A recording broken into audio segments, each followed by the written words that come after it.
猫水木優。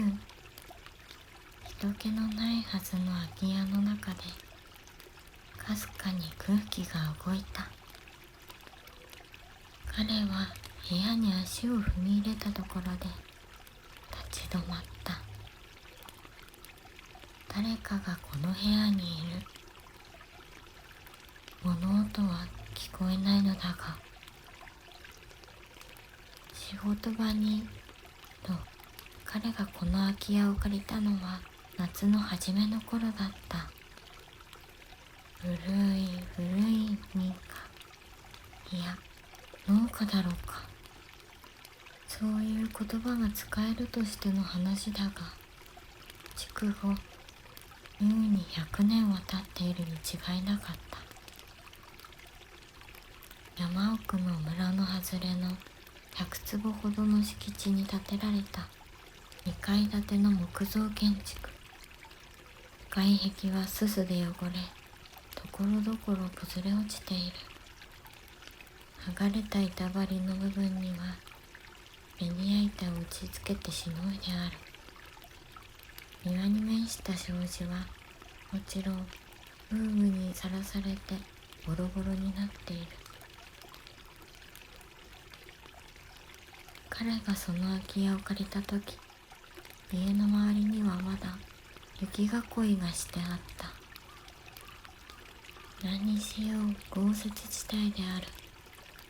3年前まで親父が一人で住んでいたんですが、入院しちまいましてね。近くでイワナの養殖をやっているという男が案内してくれたとき、そう説明してくれた。では、この家に年老いた男がたった一人で住んでいたというのか。家の中にはいろりが3つ。かつて蚕の養殖をしていたという2階はたっぷり50畳はあろうかという広さである。こんなに古く、こんなに広い家を借りて仕事などできるだろうか。彼は借りると決めるまで随分そうやって迷った。もちろん家の玄関には鍵などかかっていないし、もし鍵をかけたところでその気になればどこからでも入り込むことはできるだろう。物音こそしなかったが、空気がわずかに動くのを感じた。そこに誰かがいるのは間違いなかった。ひっきりなしにかかってくる電話、増え続ける雑用、突然訪ねてくる知人、押しかけてくる物売り。そういったものから逃げ出したくて、彼は山奥に仕事場を借りることにしたのだった。ボロボロの空き家をろくに手入れもせず、彼は使い始めた。やったのは一つの部屋だけの床掃除。そこに小さな机、仕事用のパソコン、キャンプ用品のコンロ、寝袋、その他わずかなものだけを持ち込んだ。電話を引き、限られた知人だけに番号を教えた。朝早く妻に用意してもらった弁当を持って車でその家に向かう。長く差し込んでくる日差しの中で小さなコンロを使ってコーヒーを沸かす。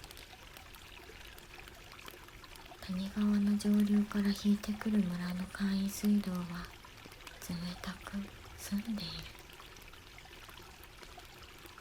戸を開けなかった縁側から山と雲を眺めながら、その日最初のコーヒーをゆっくりとすする。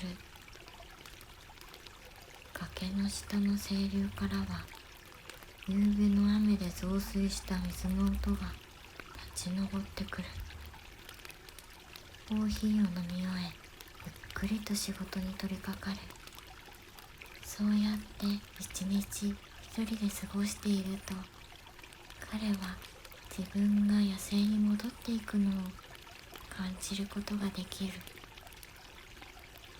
本来そうあるべき姿に自分が立ち戻っていくが、今日は最初から様子がおかしい。誰かが明らかに部屋の中にいる。誰だ？誰かいるのか？全身を緊張させて彼はそう尋ねた。というか細い返事が部屋の奥から返ってきた。なんだ、猫か。肩の力を抜き、彼は部屋の奥を覗き見る。